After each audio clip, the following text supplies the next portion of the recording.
ಎಲ್ಲರಿಗೂ ನಮಸ್ಕಾರ. ನಾನು ನಿಮ್ಮ ಅಚ್ಚ ಕನ್ನಡತಿ. ಯಾರೆಲ್ಲ ನನ್ನ ಚಾನಲ್ ಹೊಸದಾಗಿ ನೋಡುತ್ತಾ ಇರೋರಿಗೆ ಅಚ್ಚ ಕನ್ನಡತಿ ನಮಸ್ಕಾರ ಮಾಡಿ. ಪ್ಲೀಸ್ ಶೇರ್ ಮಾಡಿ, ಸಬ್ಸ್ಕ್ರೈಬ್ ಮಾಡಿ ಹಾಗೂ ಲೈಕ್ ಕೊಡಿ, ಕಮೆಂಟ್ ಮಾಡಿ. ಇವತ್ತಿನ ಸ್ಪೆಷಲ್ ಬಂದರೆ ಸಂಡೇಸ್ ಮಂಡೇ ಅಂದರೆ ಸ್ಪೆಷಲ್ ಮಾಡಲೇಬೇಕಲ್ವ. ಈಗ ಚಿಕನ್ ಬಸ್ತ್ ಸಾರು ಹಾಗೂ ಚಿಕನ್ ಗ್ರೇವಿ ಮನೆಯಲ್ಲೇ ಅತಿ ಸುಲಭವಾಗಿ ಮಾಡ್ಕೋಬೋದು. ಅದು ಹೇಗೆ ಅಂತ ನೋಡೋಣ. ಮನೆ ತುಂಬ ಟೇಸ್ಟಿ ಆಯಿತು. ಮೊದಲು ನಾನು ಚಿಕನ್ 5ರಿಂದ 6 ಸಾರಿ ತೊಳ್ಕೊಂಡಿದ್ದೀನಿ. ಚೆನ್ನಾಗಿ ತೊಳ್ಕೊಂಡು ಆದಮೇಲೆ ಒಂದು ಕುಕ್ಕರ್ ಇಕ್ಕೊತಾ ಇದ್ದೀನಿ. ಕುಕ್ಕರ್ಗೆ ಸ್ವಲ್ಪ ಎಣ್ಣೆ ಹಾಕ್ತಾಯಿದ್ದೀನಿ. ಎಣ್ಣೆ ಕಾಯ್ದ ನಂತರ ಇದಕ್ಕೆ ನಾನು ಸಣ್ಣಗೆ ಹೆಚ್ಕೊಂಡಿರೋಂಥ ಈರುಳ್ಳಿ ಮತ್ತು ಒಂದು ಹಸಿಮೆಣಸಿನ್ಕಾಯನ್ನು ಹಾಕ್ಕೊತಾ ಇದ್ದೀನಿ.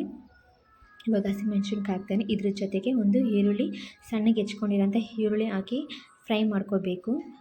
ಸ್ವಲ್ಪ ಕಂದು ಬಣ್ಣ ಬರೋವರೆಗೂ ಚೆನ್ನಾಗಿ ಫ್ರೈ ಮಾಡ್ಕೊತಾ ಇರಬೇಕು. ಇದು ಫ್ರೈ ಆಗಿದ ಮೇಲೆ ಸ್ವಲ್ಪ ನಾನು ಸಾಲ್ಟ್ ಹಾಕ್ತಾಯಿದ್ದೀನಿ. ಯಾಕಂದರೆ ಚಿಕನ್ ಹಾಕಿದಾಗ ಸಾಲ್ಟ್ ಚಿಕನ್ಗೆಲ್ಲ ಹಿಡಿಬೇಕು, ಮಸಾಲೆ ಎಲ್ಲ ಹಿಡಿಬೇಕು ಅಲ್ವಾ. ಆದ್ದರಿಂದ ಸಾಲ್ಟ್ ಹಾಕಿದ ಮೇಲೆ ಇವಾಗ ಚಿಕನ್ ತೊಳೆದಿರೋ ಅಂಥ ಚೆನ್ನಾಗಿ ಹಿಂಡಿ ನೀರು ಇಲ್ಲದೇ ಇರೋ ಹಾಗೆ ಚಿಕನ್ ಹಾಕೋಬೇಕು. ಚಿಕನ್ ಹಾಕೊಂಡಾದಮೇಲೆ ಚೆನ್ನಾಗಿ ತಿರುಗಿಸ್ಬೇಕು. ಯಾಕಂದರೆ ಉಪ್ಪು ಹಾಕಿರ್ತೀವಲ್ಲ, ಉಪ್ಪು ಚೆನ್ನಾಗಿ ಚಿಕನ್ಗೆಲ್ಲ ಹಿಡೀಲಿ ಅಂತ ಅಂದ್ಬಿಟ್ಟು ಚೆನ್ನಾಗಿ ತಿರ್ಗಿಸ್ಬೇಕು.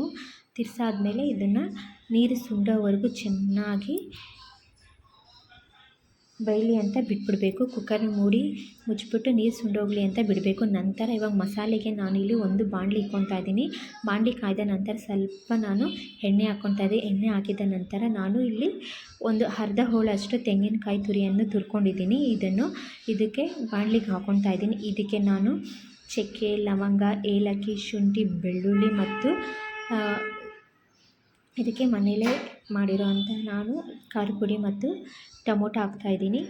ಇದಕ್ಕೆ ಮತ್ತು ಸ್ವಲ್ಪ ಧನಿಯಾ ಪೌಡರು, ಸ್ವಲ್ಪ ಗರಂ ಮಸಾಲ ಪೌಡರು, ಸ್ವಲ್ಪ ಚಿಕನ್ ಮಸಾಲ ಪೌಡರು ಎಲ್ಲ ಹಾಕ್ಬಿಟ್ಟು ಚೆನ್ನಾಗಿ ಹಸಿ ವಾಸನೆ ಹೋಗೋವರೆಗೂ ಚೆನ್ನಾಗಿ ಮಸಾಲೆಯನ್ನು ಹುರಿಬೇಕು. ಸ್ವಲ್ಪ ಡ್ರೈ ಆದಾಗ ಸ್ವಲ್ಪ ಎಣ್ಣೆ ಹಾಕ್ಕೊಂಡು ಚೆನ್ನಾಗಿ ಫ್ರೈ ಮಾಡಬೇಕು, ಚೆನ್ನಾಗಿ ಹುರಿಯಬೇಕು. ಹಸಿ ವಾಸನೆ ಹೋಗೋವರೆಗೂ ಚೆನ್ನಾಗಿ ಹುರಿದ್ರೆ ಇದೊಂಥರ ಟೇಸ್ಟ್ ತುಂಬ ಚೆನ್ನಾಗಿರುತ್ತೆ. ನಾಟಿ ಸ್ಟೈಲ್ ಅಂತಲೇ ಹೇಳ್ಬೋದು.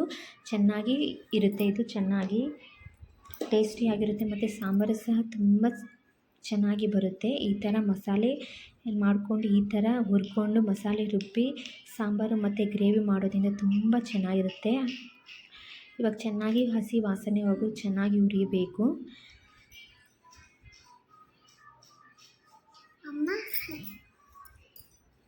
ಇದಕ್ಕೆ ಸ್ವಲ್ಪ ನಾನು ಕೊತ್ತಂಬರಿ ಸೊಪ್ಪು ಹಾಕ್ತಾಯಿದ್ದೀನಿ. ಹಾಕ್ಕೊಂಡಾದ್ಮೇಲೆ ಚೆನ್ನಾಗಿ ಹುರಿದಾದ್ಮೇಲೆ ಸ್ವಲ್ಪ ಡ್ರೈ ಆದಾಗ ಸ್ವಲ್ಪ ಎಣ್ಣೆ ಹಾಕ್ಕೊಂಡು ಚೆನ್ನಾಗಿ ಫ್ರೈ ಮಾಡ್ಕೊತಾ ಇರಬೇಕು.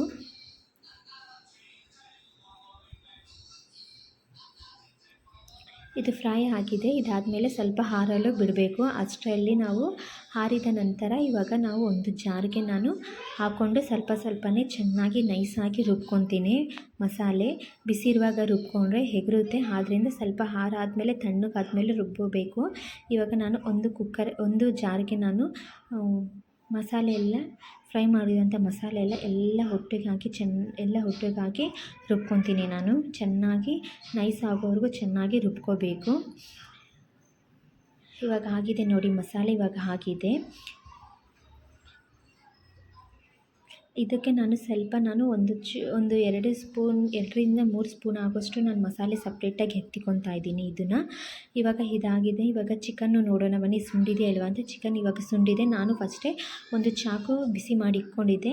ನೋಡಿ ಈ ಥರ ಅಂಟ್ಕೊಂಡಿದೆ. ಮಕ್ಕಳಿರೋ ಮನೇಲಿ ಇದು ಸಾಮಾನ್ಯವಾಗಿ ಮಾಡಲೇಬೇಕು. ಯಾಕಂದರೆ ಹೊರಗಿಂದ ತಂದಿರೋವಂಥದ್ದು ಪದಾರ್ಥ ಸಡನ್ನಾಗಿ ತಿನ್ನಿಸ್ಬಾರ್ದು. ಯಾಕಂದರೆ ಏನಾದ್ರು ಒಂದು ಗಾಳಿ ಥರ ಏನಾದ್ರು ಹಿಂದೆ ಬಂದಿರುತ್ತೆ ಅಂತ. ಆಗಿನ ಕಾಲದಿಂದ ಬಂದಿರೋ ಕುಡ್ಲಿ ಇದ್ದರೆ ಒಳ್ಳೆಯದು. ಇವಾಗ ಎಲ್ಲೂ ಕೂಡಲಿರಲ್ವ. ಇವಾಗ ಚಾಕು ಇಟ್ಟು ನಾನು ಈ ಥರ ಇಕ್ಕಾದ್ಮೇಲೆ ಅಂಟ್ಕೊಂಡಿರೋಂಥದ್ದು ಪೀಸು ಸಪ್ರೇಟ್ ಎತ್ತಿ ಬಿಸಾಕ್ಬಿಟ್ಟು ಇವಾಗ ಮಸಾಲೆ ರುಬ್ಬಿರೋ ಅಂಥ ಮಸಾಲೆ ಹಾಕ್ತಾಯಿದ್ದೀನಿ. ಹಾಕಾದ್ಮೇಲೆ ಚೆನ್ನಾಗಿ ಕಲಸಬೇಕು. ಹಸಿ ವಾಸನೆ ಹೋಗೋರು ಚೆನ್ನಾಗಿ ಹುರಿದಾದ್ಮೇಲೆ ಜಾರಲ್ಲಿರೋವಂಥ ಮಸಾಲೆ ಎಲ್ಲ ಮಿಕ್ಸ್ ಮಾಡಿಕೊಂಡು ಇದಕ್ಕೆ ನೀರು ಹಾಕೋಬೇಕು. ಇದಕ್ಕೆ ಸ್ವಲ್ಪ ರುಚಿಗೆ ತಕ್ಕಷ್ಟು ಉಪ್ಪು ಹಾಕೋಬೇಕು. ಫಸ್ಟ್ ಹಾಕಿದ್ವಿ, ನೋಡಿಕೊಂಡು ನಿಮ್ಗೆ ಎಷ್ಟು ಬೇಕೋ ಅಷ್ಟು ಅಳತೆ ಮತ್ತು ರುಚಿಗೆ ತಕ್ಕಷ್ಟು ಉಪ್ಪು ಹಾಕ್ಕೊಂಡು 1 ವಿಷಲ್ ಅಷ್ಟು ಕೂಗಿಸ್ಕೋಬೇಕು. ಯಾಕಂದರೆ ಫಸ್ಟೇ ನಾವು ಚೆನ್ನಾಗಿ ನೀರು ಸುಂಡ್ಲಿ ಅಂತ ಚೆನ್ನಾಗಿ ಬೇಯೋಕ್ಕೆ ಬಿಟ್ವಿದ್ವಿ. ಆದ್ದರಿಂದ ಇವಾಗ ಚೆನ್ನಾಗಿ ಬೆಂದಿದೆ. ಇವಾಗ 1 ವಿಷಲ್ ಕೂಗಿದೆ. ಇವಾಗ ಮಸಾಲೆ ಚಿಕನ್ ಗ್ರೇವಿ ಹೇಗೆ ಮಾಡೋದಂತ ನೋಡ್ಕೊಳ್ಳಿ. ಇವಾಗ ನಾನು ಒಂದು ಸ್ಟವ್ ಹತ್ತಿಸ್ಕೊಂಡು ಬಾಣಲೆ ಇಟ್ಕೊತಾ ಇದ್ದೀನಿ. ಅದಕ್ಕಾದ ನಂತರ ನಾನು ಇದಕ್ಕೆ ಸ್ವಲ್ಪ ಎಣ್ಣೆ ಹಾಕ್ಕೊತಾ ಇದ್ದೀನಿ.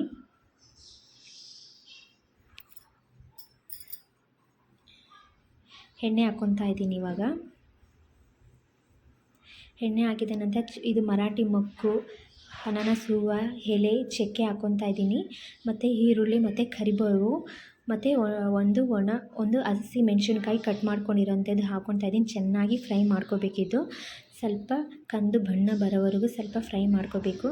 ಇದು ಮಸಾಲೆ ಹಾಕೋದ್ರಿಂದ ಎಲೆ, ಪಲಾವ್ ಎಲೆ, ಚಕ್ಕೆ, ಮರಾಠಿ ಮೊಗ್ಗು, ಹೂವು ಎಲ್ಲ ಹಾಕೋದ್ರಿಂದ ಘಮ ಬರುತ್ತೆ, ಸುವಾಸನೆ ಬರುತ್ತೆ, ತುಂಬ ಟೇಸ್ಟಿಯಾಗಿ. ಇವಾಗ ನಾವು ಸಪ್ರೇಟಾಗಿ ಎತ್ಕೊಂಡಿರೋಂಥ ಮಸಾಲೆ ಹಾಕ್ಬಿಟ್ಟು ಇದು ಹಸಿ ವಾಸನೆವರೆಗೂ ಚೆನ್ನಾಗಿ ಹುರಿಯಬೇಕು. ಚೆನ್ನಾಗಿ ಹಸಿ ವಾಸನೆ ಹೋಗೋವರೆಗೂ ಚೆನ್ನಾಗಿ ಹುರಿಬೇಕು. ಇದು ಚೆನ್ನಾಗಿ ಹುರಿದಾದ್ಮೇಲೆ ಇದಕ್ಕೆ ಸ್ವಲ್ಪ ನಮಗೆ ರುಚಿಗೆ ಬೇಕಷ್ಟು, ಎಷ್ಟು ಬೇಕೋ ಅಷ್ಟು ಸ್ವಲ್ಪ ಸಾಲ್ಟ್ ಹಾಕೋಬೇಕು. ಯಾಕಂದರೆ ಚಿಕನ್ಗೂ ನಾವು ಮೊದಲೇ ಸಾಲ್ಟ್ ಹಾಕಿರೋದೆಲ್ಲ ನೋಡಿಕೊಂಡು ಹಾಕೋಬೇಕು. ಇವಾಗ ನಾವು ಇದು ಆಗಿದೆ ನೋಡಿ, ಚೆನ್ನಾಗಿ ಫ್ರೈ ಆಗಿದೆ, ಮಸಾಲೆ ಎಲ್ಲ ಬಿಟ್ಕೊಂಡು ಎಣ್ಣೆ ಬಿಟ್ಕೊಂಡು ಬರ್ತಾಯಿದೆ. ಇವಾಗ ಆಗಿದೆ. ಇವಾಗ ನಾನು ಇದಕ್ಕೆ ಸ್ವಲ್ಪ ಚಿಕನ್ ಮಸಾಲ ಪೌಡರ್ ಹಾಕ್ತಾಯಿದ್ದೀನಿ. ಹಾಗೂ ಸ್ವಲ್ಪ ನಾನು ರುಚಿಗೆ ತಕ್ಕಷ್ಟು ಸ್ವಲ್ಪ ಇದಕ್ಕೆ ನಾನು ಉಪ್ಪು ಸೇರಿಸ್ಕೊತಾ ಇದ್ದೀನಿ. ಇವಾಗ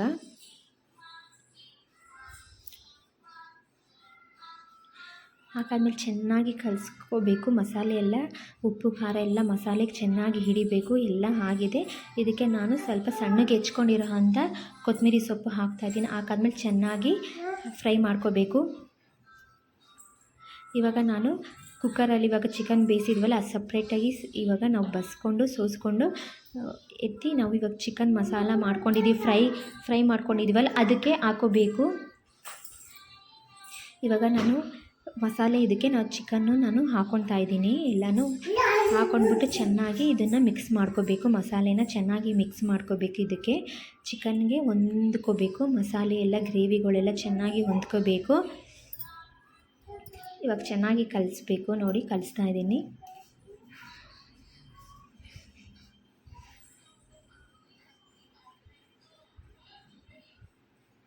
ಇದು ಇವಾಗ ಗ್ರೇವಿ ರೆಡಿ ಆಗಿದೆ ನೋಡಿ.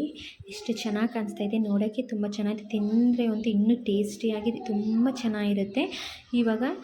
ಇವಾಗ ಕುಕ್ಕರ್ಗೆ ನಾನು ಇವಾಗ ಸ್ಟವ್ ಹಸಾದ್ಮೇಲೆ ಕುಕ್ಕರ್ ಇರೋಂಥ ಸಾಂಬಾರು ಸ್ವಲ್ಪ ಸ್ಟವ್ ಮೇಲೆ ಇಟ್ಬಿಟ್ಟು ಒಂದು ಕುದಿ ಬರೋವರೆಗೂ ಕುದಿಯೋಕ್ಕೆ ಬಿಡ್ತಾಯಿದ್ದೀನಿ. ಇದಕ್ಕೆ ಮೇಲ್ಗೆ ಸ್ವಲ್ಪ ಕೊತ್ತಂಬರಿ ಸೊಪ್ಪು ಹಾಕ್ತಾಯಿದ್ದೀನಿ. ಇನ್ನೂ ಟೇಸ್ಟಿಯಾಗಿ ಬರುತ್ತೆ. ಕೊತ್ತಂಬರಿ ಸೊಪ್ಪು ಹಾಕೋದ್ರಿಂದ ಟೇಸ್ಟಿಯಾಗಿ ಬರುತ್ತೆ.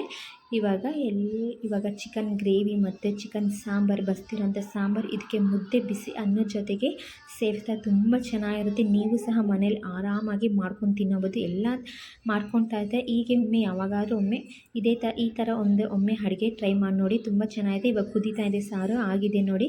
1-2 ನಿಮಿಷ ಚೆನ್ನಾಗಿ ಕುದಿಸಿದ್ರೆ ಮಳ್ಳಿಸಿದ್ರೆ ತುಂಬ ಚೆನ್ನಾಗಿರುತ್ತೆ. ನಿಮಗೆ ಖಾರ ಬೇಕಂದರೆ ಖಾರನೂ ಹಾಕ್ಕೋಬೇಕು. ರುಚಿಗೆ ಉಪ್ಪು ಬೇಕಂದರೆ ನೋಡಿಕೊಂಡು ಹಾಕ್ಕೊಳ್ಳಿ. ಇದು ಆಗಿದೆ ಸಾಂಬಾರು. ಇವಾಗ ಬಿಸಿ